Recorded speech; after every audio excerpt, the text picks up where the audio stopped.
السلام علیکم ورحمۃ اللہ وبرکاتہ۔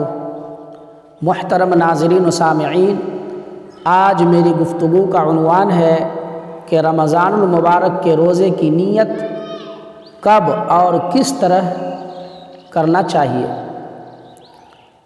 تو دیکھیے، نماز ہو یا روزہ، نیت فرض ہے۔ اگر نیت نہیں کریں گے تو نہ نماز ہوگی نہ روزہ۔ صبح سے شام تک بھوکا رہنا تو ہوگا، بھوکے میں شمار تو ہوگا، لیکن روزے داروں میں شمار نہیں ہوگا۔ لہٰذا جب ہم روزہ رکھیں یا کوئی بھی عبادت کریں تو پہلے اس کی نیت کر لیں۔ نیت کیا ہے؟ نیت دل کے ارادے کا نام ہے، زبان سے کہنا کوئی ضروری نہیں ہے، لیکن اگر زبان سے بھی کہہ لے تو کوئی حرج نہیں۔ تو اپنی زبان میں، یا جو عربی جانتا ہے عربی زبان میں، جو انگلش جانتا ہے انگلش میں، فارسی میں، ہندی میں، بنگلہ میں، کسی بھی زبان میں آپ روزے کی نیت کر سکتے ہیں یا کسی بھی عبادت کی نیت کر سکتے ہیں۔ کوئی لمبی ترنگی نیت زبان سے کہنا ضروری نہیں۔ بس سب کو پتہ ہے، آپ رات میں اٹھیں گے تو ارادہ کر لیں گے کہ کل میرا روزہ ہوگا، یا اگر سحری میں نیت تو نہیں کیے، صبح کو بھی آپ اگر نیت کر لیے دوپہر سے 1 گھنٹہ پہلے تو بھی ہو جائے گا کہ آج میرا روزہ ہے۔ غرض کہ آپ سوتے وقت بھی یہ سوچ لیے کہ کل میرا روزہ ہوگا تو ہو گیا۔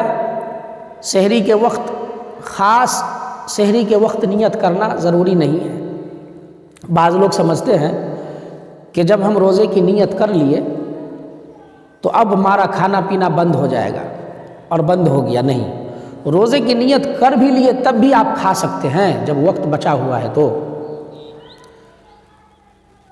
وقت بچا ہوا ہے تو آپ کھائیے۔ روزے کی نیت کر لیے تو کیا ہوا؟ آپ شام میں بھی نیت کر سکتے ہیں نا کہ کل میرا روزہ ہے، یا سوتے وقت بھی یا سحری کے وقت بھی نیت کر سکتے ہیں۔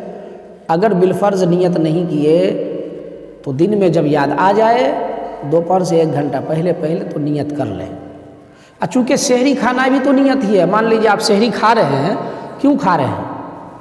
آپ اس لیے نہ کھا رہے ہیں یہ سوچ کر کہ کل ہم روزہ رکھیں گے، اسی لیے سحری کھا رہے ہیں۔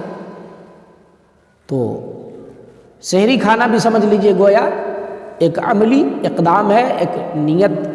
اس وقت بھی آدمی دل سے سوچ ہی لیتا ہے کہ ہم روزہ رکھیں گے کل، تو روزے کی نیت ہی سے نہ بندہ سحری کھاتا ہے۔ چونکہ کھانے کا اس وقت میں تو کوئی معمول ہے نہیں کہ روزانہ آدمی کا یہ معمول ہے تو کھا رہا ہے تو چلو خاص کر کے اس وقت میں نیت یاد کر کے کرنی چاہیے۔ نہیں، وہ تو معمول ہے نہیں۔ رمضان میں یہ معمول ہوتا ہے، تو جب آپ اٹھتے ہیں تو اسی وقت تو یہ نیت ہو ہی جاتی ہے، خود بخود دل میں یہ آ جاتا ہے کہ کل روزہ رکھیں گے، روزہ رکھنے کے لیے سحری کھا رہے ہیں، بس ہو گیا۔ مزید کوئی تام جھام کی ضرورت نہیں ہے، کوئی جو ہے اس کے لیے ٹینشن کرنے کی ضرورت نہیں ہے۔ بعض لوگ جو ہے بچوں کو کہہ دیتے ہیں کہ ہم کو یاد دلا دینا سحری ٹائم میں ہم روزہ کی نیت کریں گے، ہے نا، یا صبح میں یاد دلا دینا سویرے ہم روزہ کی نیت کریں گے۔ پہلے تو کتنے آدمی ہم کو کہتے تھے کہ حافظ صاحب ہم کو یاد دلا دیجیے گا سحری میں ہم روزہ کی نیت کریں گے، یا تھوڑا پڑھا دیجیے گا، یا جب سحری کا اعلان ہوتا ہے تو کرنے والے کو کہتا ہے کہ تھوڑا سا آپ روزہ کی نیت کا بھی اعلان کر دیجیے گا۔ ایسی کوئی ضرورت نہیں ہے بھائی۔ آپ جب سحری کھا لیے تو سمجھ لیجئے کہ آپ سوچ لیے کہ ہم روزہ رہیں گے، تب سحری کھائے ہیں نا، تو اس لیے دل میں یہ اتنا سوچ لینا ہی کافی ہے کہ ہم کل روزہ رہیں گے، ہے نا، کل میرا روزہ ہے۔ یا دوپہر سے 1 گھنٹہ پہلے روزہ رکھنے کا دل تھا نہیں، اور پھر اچانک بیمار تھے، اس کے بعد پھر دل ہو گیا تو دوپہر سے 1 گھنٹہ پہلے بھی آپ نیت کر سکتے ہیں، اگر کچھ نہیں کھائے پیے ہیں تب، آپ کچھ کھا پی لیے ہیں تب تو کوئی باتیں نہیں ہے۔ تو اللہ تعالی ہم سب کو رمضان المبارک کے روزے کو رکھنے کی توفیق عطا فرمائے۔